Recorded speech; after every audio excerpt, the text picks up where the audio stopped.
Ay sa mga nakaraang taon, tila nagiging mas makabuluhan ang mga pangyayari sa Israel. Ang mga propesya sa Biblia ay tila nagiging totoo at marami ang nagtatanong. Handa na ba tayo para sa ikalawang pagdating? Sa mga balita, makikita ang mga tanda ng pagbabago.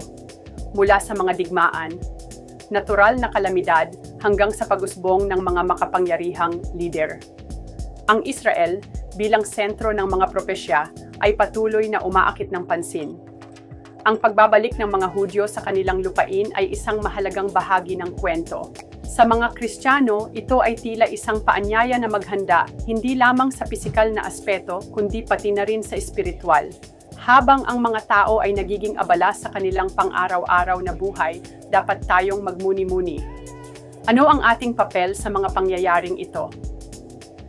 Ang pagiging handa ay hindi lamang tungkol sa mga material na bagay, kundi sa ating pananampalataya at relasyon sa Diyos. Sa mga susunod na taon, maaaring mas marami pang mangyari. Kaya't mahalaga na tayo ay maging mapanuri at handa sa anumang darating.